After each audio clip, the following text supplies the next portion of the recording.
Hello दोस्तों, नमस्कार। मैं करण प्रजापति आपके अपने यूट्यूब चैनल पीसीएम वाले गुरुजी में हार्दिक स्वागत करता हूं। दोस्तों, आप लोगों ने तो देख ही लिया होगा थंबनेल में कि आज का हमारा टॉपिक क्या रहने वाला है। दोस्तों, बस हम उसी से रिलेटेड आज बात करेंगे। तो चलिए दोस्तों, आज हम इसको बताते हैं। दोस्तों, जो ये वीडियो है ये पार्ट 4 है और इसके पहले का वीडियो को अगर आप लोगों ने नहीं देखा है तो आई बटन पर लिंक आ रहा होगा, उसको वहाँ पर क्लिक करके ज़रूर देख लीजिएगा। ठीक है दोस्तों, चलिए शुरू करते हैं। तो दोस्तों, हमने पिछले वीडियो में पढ़ लिया था कि दर्पण क्या होता है। तो दोस्तों, आज हम उसके बाद के टॉपिक को कंटिन्यू करेंगे कि आज का हमारा टॉपिक क्या रहने वाला है। दोस्तों, हमारा टॉपिक आज का है कि दर्पण के प्रकार, दर्पण कितने प्रकार के होते हैं। दोस्तों, आप लोगों को अगर पता हो तो कमेंट में ज़रूर बताइएगा। दोस्तों, जो हमारा दर्पण है वो मुख्यतः 2 ही प्रकार का होता है। दोस्तों, कौन कौन से दर्पण? अब कुछ लोग बोलेंगे कि अवतल दर्पण और उत्तल दर्पण, लेकिन ये बिल्कुल गलत है। दोस्तों, दर्पण जो है 2 प्रकार के होते हैं, ये तो सही है, लेकिन जो नाम बता रहे हैं आप सब वो गलत है। कौन कौन से? अवतल दर्पण और उत्तल दर्पण, ये कैटेगरी में आएगा जो दूसरा दर्पण होगा। तो अभी हम बात करते हैं इसके बारे में। तो पहले हम लिखते हैं कि दर्पण कितने प्रकार के होते हैं। दोस्तों, 2 प्रकार के होते हैं। कौन कौन से दर्पण? दोस्तों, जो आपका पहला दर्पण है वो समतल दर्पण है। कौन सा दर्पण दोस्तों? समतल दर्पण। अब दोस्तों, दर्पण तो जान ही रहे हैं आप सब। अब दोस्तों, ये इसके आगे क्या लग गया है कि समतल। दोस्तों, समतल दर्पण क्या होते हैं कि जब हमारा दर्पण है, दर्पण में हम क्या बोले थे कि परावर्तक पृष्ठ होना चाहिए ना। तो इसका जो समतल दर्पण है, इसका परावर्तक पृष्ठ कैसा होना चाहिए दोस्तों? समतल होना चाहिए। तो हम इस प्रकार के दर्पण को क्या बोलेंगे कि समतल दर्पण है ये। ठीक है, तो चलिए हम इसका एक बार परिभाषा लिखते हैं, फिर इसके बारे में बात करते हैं। इसका एग्जाम्पल भी दिखाते हैं और वस्तु भी दिखाते हैं। ठीक है, लिखते हैं। तो दोस्तों, मैंने परिभाषा लिख दिया। अब इसको बताते हैं क्या है दोस्तों कि ऐसा दर्पण, ठीक है, ऐसा दर्पण जिसका परावर्तक पृष्ठ कैसा हो दोस्तों? समतल हो। समतल दर्पण है तो उसका परावर्तक पृष्ठ कैसा होना चाहिए दोस्तों? एकदम समतल होना चाहिए, यानी कि प्लेन होना चाहिए। तो इस प्रकार के दर्पण को हम क्या कहेंगे दोस्तों? समतल दर्पण कहेंगे। दोस्तों, मैं यहाँ पर दिखाता हूँ एक बार आपको समतल दर्पण क्या होता है। दोस्तों, यही जो है ये समतल दर्पण है। ठीक है, इसका जो परावर्तक पृष्ठ है दोस्तों, ये देखिए एकदम समतल है, तो इसलिए हम इसको कहेंगे समतल दर्पण। तो इस प्रकार के दर्पण को क्या कहते हैं? समतल दर्पण। कैसे दर्पण को?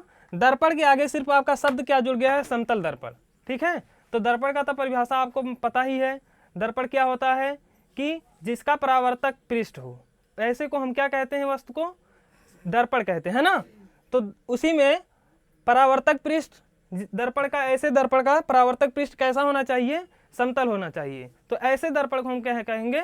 समतल दर्पण कहेंगे। तो चलिए आगे की बात करते हैं कि अगला दर्पण क्या होता है। दोस्तों, अगला दर्पण जो है आपका वो गोलीय दर्पण है। कौन सा दर्पण दोस्तों? गोलीय दर्पण। ठीक है, अब दर्पण का तो परिभाषा आपको पता ही है ना। तो दर्पण के आगे अब कौन सा शब्द आकर जुड़ गया है? गोलीय शब्द, है ना। तो यहाँ से स्पष्ट हो जा रहा है परिभाषा कि हमारे इस दर्पण का परिभाषा क्या होगा। तो परावर्तक पृष्ठ के आगे हमें क्या लगा देना है कि उसका परावर्तक पृष्ठ कैसा होना चाहिए? गोलीय होना चाहिए, यानी कि वक्राकार होना चाहिए। जिसका परावर्तक पृष्ठ कैसा हो दोस्तों? वक्राकार या फिर गोलाकार हो। तो ऐसे दर्पण को हम क्या कहेंगे? गोलीय दर्पण। ठीक है, यहाँ पर हम एक बार लिखते हैं परिभाषा को, फिर आगे बात करते हैं। दोस्तों, तब मैं यहाँ पर परिभाषा लिख दिया हूँ, एक बार परिभाषा पढ़ के बताता हूँ आप सबको। कैसा दर्पण दोस्तों? ऐसा दर्पण जिसका परावर्तक पृष्ठ कैसा हो दोस्तों? गोलीय या फिर कैसा होना चाहिए? वक्राकार, है ना हो। तो ऐसे दर्पण को हम लोग क्या नाम देते हैं दोस्तों? गोलीय दर्पण देते हैं ना। दोस्तों, यहाँ पर गोलीय का मतलब है ऐसे, जिसका परावर्तक पृष्ठ कैसा होना चाहिए दोस्तों? वक्राकार। वक्राकार का मतलब ऐसे या फिर ऐसे, कैसे भी हो दोस्तों। ठीक है, ऐसा होगा अगर उसका परावर्तक पृष्ठ, तो ऐसे दर्पण को हम लोग क्या नाम देंगे दोस्तों? गोलीय दर्पण। ठीक है ना। तो चलिए, अब जो दोस्तों गोलीय दर्पण है आपका, ये भी 2 प्रकार का होता है। तो इसके 2 प्रकार के बारे में बात करते हैं आगे। एक बार मैं इसको रब कर लेता हूँ, फिर आगे बताता हूँ। ठीक है, तो दोस्तों हमारा पहला दर्पण क्या है? अवतल दर्पण। और दूसरा दर्पण जो है वो गोलीय दर्पण में वो उत्तल दर्पण है। तो पहले हम अवतल दर्पण के बारे में बात कर लेते हैं दोस्तों। एक बार पहले मैं यहाँ पर परिभाषा लिख देता हूँ, उसके बाद बात करता हूँ। अब दोस्तों हमारा क्या है, बताने वाले हैं अवतल दर्पण ना। तो अवतल दर्पण दोस्तों किसके कैटेगरी में आता है, गोलीय दर्पण के कैटेगरी में ना। तो गोलीय दर्पण जो होता है हमारा, वो उसका कैसा होता है, परावर्तक पृष्ठ वक्राकार, है ना। तो हम यहाँ पर बनाए हैं यहाँ पर एक गोलीय दर्पण। अभी इसका दोनों पृष्ठ परावर्तक है। अभी पहले हम यहाँ पर परिभाषा लिखते हैं इसका, फिर ज़्यादा क्लियर होगा आप सबको। वे दर्पण, ये किसके कैटेगरी के अंतर्गत आता है दोस्तों, गोलीय दर्पण के ना। वे गोलीय दर्पण, वे गोलीय दर्पण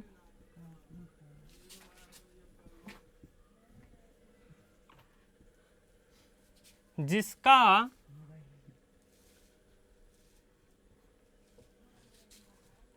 उभरे हुए, दोस्तों यहाँ पर रहेगा,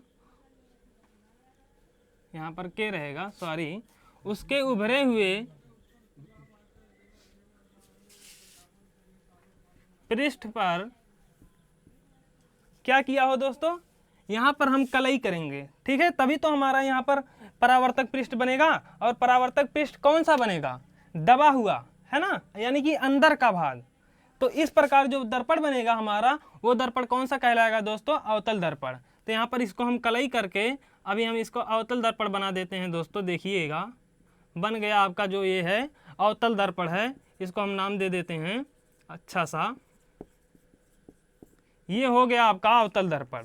तो अवतल दर्पण कैसा होगा दोस्तों, जिसके उभरे हुए पृष्ठ पर क्या करेंगे हम लोग, कलई करेंगे। और उसका परावर्तक पृष्ठ कौन वाला भाग बनाएंगे, जो दबा हुआ भाग है। ये दबा हुआ भाग है दोस्तों, ठीक है, यानी कि ये अंदर का भाग है। तो ऐसे दर्पण को हम लोग क्या कहेंगे दोस्तों, अवतल दर्पण, ठीक है।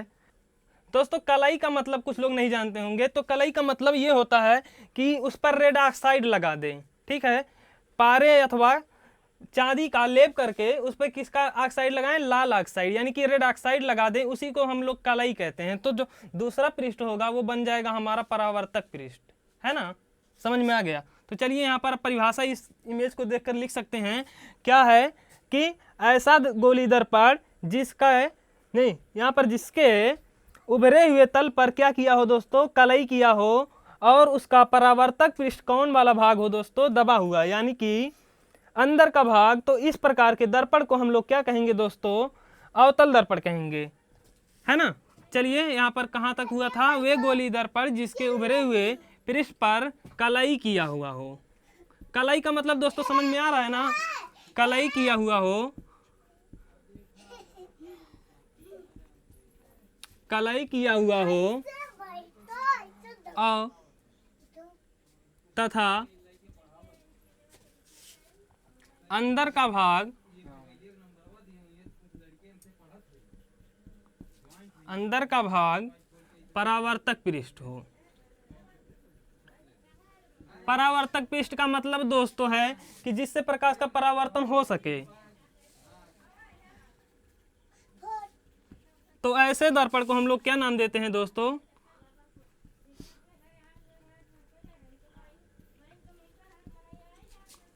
अवतल दर्पण, है ना।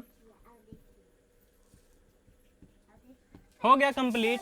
क्या है दोस्तों, गोलीय दर्पण में कौन सा दर्पण, वे गोलीय दर्पण जिसके उभरे हुए तल पर, यानी कि बाहर के भाग पर क्या किया हो, कलई किया हो। कलई किए का मतलब दोस्तों बार बार बोल रहा हूं कि पारे अथवा चांदी का लेप लगाकर उस पर रेड ऑक्साइड लगा दिया गया हो और दूसरे पृष्ठ को परावर्तक पृष्ठ बना दिया गया हो। तो ऐसे दर्पण को हम लोग क्या कहते हैं दोस्तों, अवतल दर्पण कहते हैं। क्लियर है सब कुछ ना। तो चलिए आगे की बात करते हैं। आगे बात करते हैं दोस्तों, हमारा जो दर्पण है वो उत्तल दर्पण है। दोस्तों अगर आप सबको ये वाला परिभाषा याद हो गया होगा अवतल दर्पण का, तो उत्तल दर्पण का भी परिभाषा एकदम आसानी से याद हो जाएगा, कोई दिक्कत वाली बात नहीं, तुरंत याद होगा। अभी देखिएगा कैसे कि दोस्तों इसी का उल्टा होता है। उल्टा का मतलब क्या करेंगे दोस्तों, जहां पर देखिए बोलेंगे सब कुछ शब्द वही, बस मेन शब्द, जैसे उभरे हुए पृष्ठ पर यहाँ पर कलई किया हुआ है, तो यहाँ पर उभरे हुए तल पर हम लोग कलई नहीं करेंगे। अब की बार हम किस तल पर कलई करेंगे दोस्तों? अंदर के भाग पर कलई करके उभरे हुए तल को हम लोग क्या बनाएंगे? परावर्तक पृष्ठ बनाएंगे। तो इस प्रकार जो प्राप्त दर्पण होगा हम लोगों का, वो दर्पण होगा उत्तल दर्पण। तो यहाँ पर मैं एक बार लिखता हूँ, उसके बाद फिर पढ़कर बताता हूँ, समझाता हूँ। यहाँ पर पहले अच्छा एक बार मैं चित्र बना देता हूँ उत्तल दर्पण का। देखिए दोस्तों, गोली दर्पण है एक प्रकार से। अब हमें दोस्तों इसका कौन सा भाग कलई करना है? यहाँ पर उत्तल दर्पण में उभरा हुआ तल कलई किया हुआ है, लेकिन हमको इसमें अंदर का भाग कलई करके उभरे हुए भाग को परावर्तक पृष्ठ बना देना है। तो इस प्रकार से जो हमारा दर्पण बनेगा, ऐसे दर्पण को हम लोग क्या बोलेंगे दोस्तों? उत्तल दर्पण बोलेंगे। ठीक है ना? चलिए आगे यहाँ पर अब इसकी परिभाषा लिखते हैं। इसमें से देखकर वे गोली दर्पण, वे गोली दर्पण, वे गोली दर्पण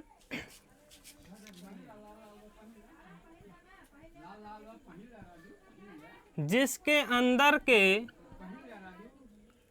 के या फिर दबे हुए पृष्ठ पर,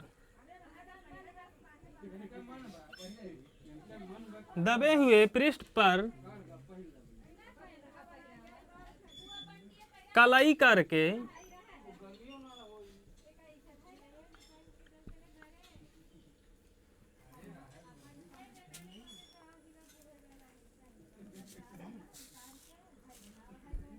उभरे हुए तल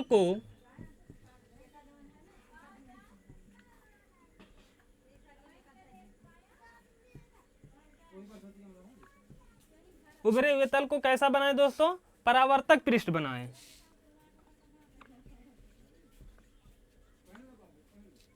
परावर्तक पृष्ठ बनाएं।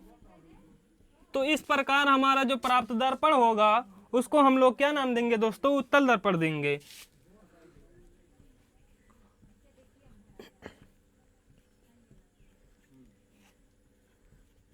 इस प्रकार प्राप्त दर्पण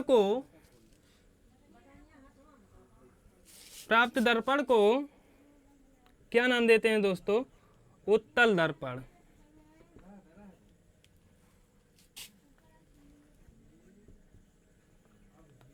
ठीक है दोस्तों, क्लियर है?